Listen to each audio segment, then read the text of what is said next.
Depression. It's not sadness, it's a system failure. Dopamine, the signal that makes effort feel worth it, drops. So getting out of bed or starting anything feels pointless. Other systems tied to mood regulation, like serotonin, also get thrown off, so your mood dips lower and stays there longer. The front of your brain, the part that plans and pushes you forward, goes quiet, while the part that replays negative thoughts stays active. So your brain feeds you the same low signal on repeat. You do less, which means fewer wins, which drops dopamine even more.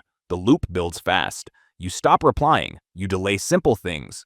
Small tasks pile up. People start to notice. It looks like you don't care, but internally everything feels heavier than it should. And the worst part is, nothing even happened. Anxiety. Your heart kicks up. Your chest tightens. Your body responds like something is immediately wrong. That's your threat system triggering too early. The amygdala, the part that scans for danger, becomes overactive and releases adrenaline and cortisol even when you're safe. Your body prepares to act, but there's nothing to fight or escape. So the energy builds and stays there. At the same time, the front of your brain, the part that slows things down and adds logic, can't fully shut it off. So your thoughts start racing. Worst-case scenarios, rapid what-ifs, constant scanning. The brain keeps trying to solve a threat it can't find, so it loops. You start avoiding things just to calm it down. That relief feels real, but it trains the system to stay sensitive. So next time, it triggers faster, hits harder, and lasts longer. Eventually, it stops feeling like a reaction and starts feeling like you're normal. Schizophrenia. Hearing your name when no one called it. Catching a voice or sound and turning to check, but nothing's there. Or being completely sure something is true, even when everyone tells you it isn't. That's not imagination. It's your brain misprocessing signals. Dopamine can become too high in certain brain pathways that assign meaning, so normal thoughts, sounds, or patterns may feel hyper-important or real, which explains why reality checking becomes harder. The brain starts generating its own signals and reacting to them as if they came from the outside. Voices can sound real. Beliefs can lock in and feel impossible to question. At the same time, the front of your brain, the part that checks reality and keeps thoughts organized, loses control, so it's harder to sort what's real from what isn't. Speech can get disorganized, focus breaks, emotions can flatten or feel off. Over time, it affects how you connect with people. Conversations get harder, trust drops. From the outside, it looks confusing. Inside, it's not a hallucination, it's just reality, and that's what makes it impossible to question. Hoarding, boxes stack, drawers fill. Things you don't use still feel hard to let go of. Even small items, receipts, packaging, things with no real value, start to feel important. Throwing them away feels wrong, like you might need them or regret it.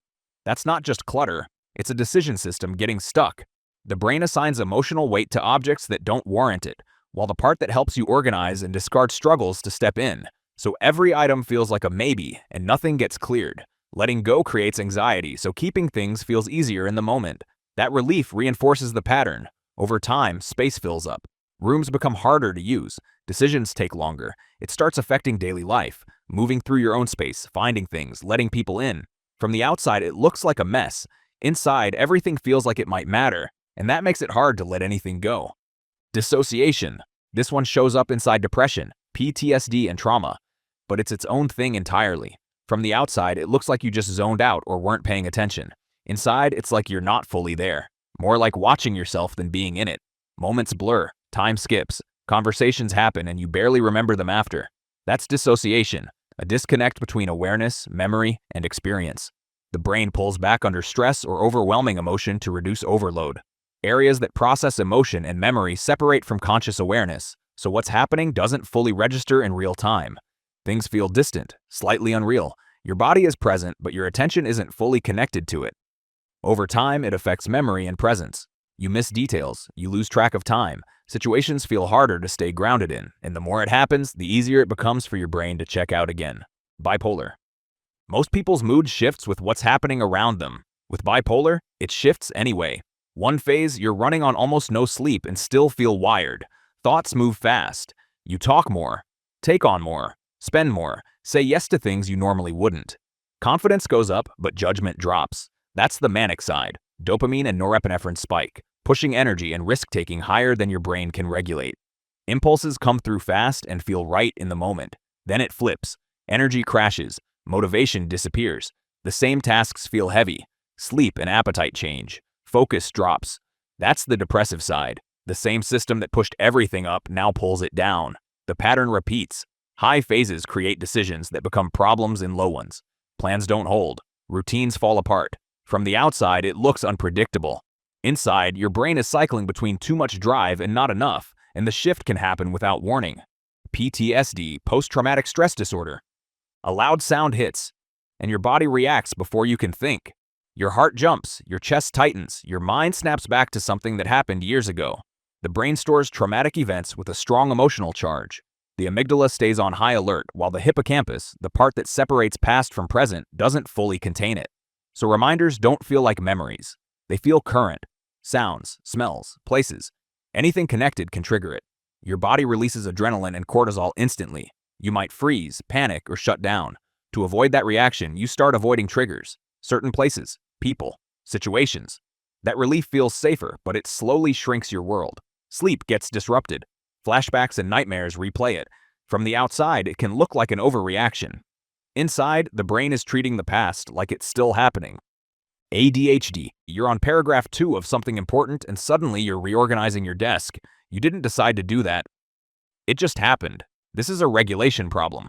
Dopamine signaling is often less efficient, so tasks that aren't instantly stimulating don't hold attention. The front of your brain, the part that manages focus, planning, and impulse control, can't stay engaged, so your attention keeps slipping. At the same time, anything fast, new, or interesting spikes dopamine, which is why you can lock in on certain things for hours. But the moment stimulation drops, so does your focus. You interrupt, you forget, you procrastinate, not because you don't care, but because your brain won't prioritize it.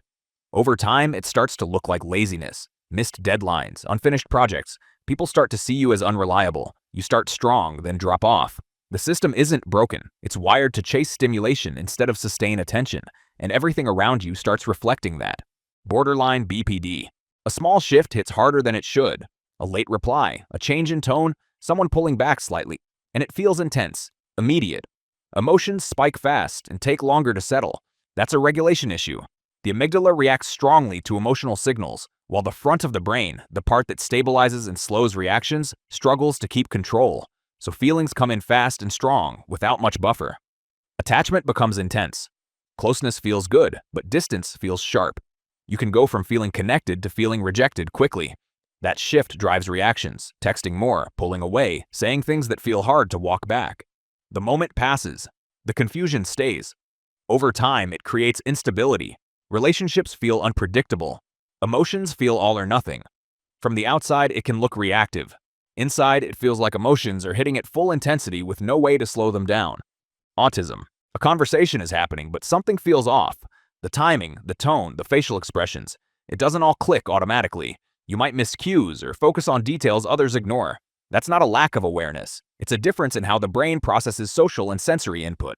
The networks that read social signals and predict what others mean work differently, so things like eye contact, sarcasm, or small talk take more effort to decode. At the same time, sensory systems can be more sensitive. Sounds feel louder, lights feel harsher, certain textures become distracting or overwhelming, so the brain prioritizes control and predictability. Routines help. Repetition helps. Specific interests can become deep and focused because they're easier to process than unpredictable social input. Over time, it affects interaction. Conversations can feel draining. Social settings take effort to navigate. From the outside, it can look distant or rigid. Inside, the brain is processing more detail with less automatic filtering. Narcissism. The conversation keeps coming back to you. Your achievements, your plans, your perspective. And when it doesn't, you pull it there. At the same time, other people's needs, feelings, or wins don't land the same. They don't hold your attention for long. That's not just confidence. It's a distorted self-focus. The brain prioritizes status, control, and self-image, while the systems tied to empathy and emotional attunement don't engage as strongly. So your perspective feels more important, more correct, more central. You might interrupt, exaggerate, or dismiss without fully noticing it. And when your image gets challenged, the reaction hits fast. Defensiveness, irritation, or shutting down. Over time, it affects relationships. People feel unheard. Conversations feel one-sided. Conflict builds around control and validation. From the outside, it looks self-centered. Inside, the system is built to protect and reinforce a version of yourself that always needs to stay on top. Psychopathy. Your emotional response is flat. Something happens that should trigger guilt, fear, or hesitation, and nothing really shows up. You can lie, take advantage of someone, or cross a line, and it doesn't stay with you after. You just move on. The brain systems tied to fear and empathy, especially the amygdala, don't respond the same way to other people's distress or the risk of consequences, so the signals that normally stop behavior don't carry much weight. At the same time, reward systems stay active, so getting what you want still feels worth it. Lying becomes easy. Manipulating situations feels natural. You can say exactly what someone needs to hear to keep control without actually feeling it. Over time, it shows up in patterns, using people, ignoring boundaries, repeating behavior without learning from consequences. From the outside, it can look confident or even charming. Underneath, the system that normally adds guilt, fear, and hesitation just isn't applying the brakes. Addiction. It starts small. One hit, one drink, one time to take the edge off. Then it becomes something you start thinking about more than you should. You tell yourself you can stop, but when you try, it doesn't feel that simple. That's addiction, a shift in how the brain values reward. Dopamine spikes hard with the substance or behavior, stronger than normal rewards like food or rest. Over time, the brain starts prioritizing that one source above everything else. The baseline drops, so normal things feel flat, and the substance feels like the only way to feel normal again. At the same time, control systems in the front of the brain weaken, so resisting it gets harder. Cravings build. Decisions get pulled toward it. You start using more often, even when it causes problems. Over time, it affects routines, relationships, and health. From the outside, it can look like a lack of control. Inside, the system has been rewired to keep going. Sleep disorder. This one usually doesn't get treated like a mental disorder. It gets brushed off as a bad night or stress. But when it keeps happening, it's a dysregulation problem in the brain. You're exhausted, but your mind won't shut off. Or you sleep, wake up, and still feel like nothing reset. That points to disrupted control systems. The brain relies on circadian rhythms and sleep pressure signals, regulated by areas like the hypothalamus and chemicals like melatonin, to time sleep and recovery. When those systems fall out of sync, sleep becomes shallow, delayed, or fragmented. Stress circuits can stay active when they should be shutting down, keeping the brain in a semi-alert state through the night. Over time, this affects more than energy. Emotional regulation weakens, stress tolerance drops, cognitive control declines. The brain doesn't complete the processes it needs to stabilize mood, memory, and decision-making. From the outside, it looks like poor sleep. Internally, the system that restores and regulates the brain isn't functioning properly.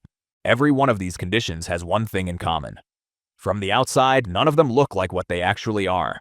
How many did you recognize? Let us know in the comments and check out the next video.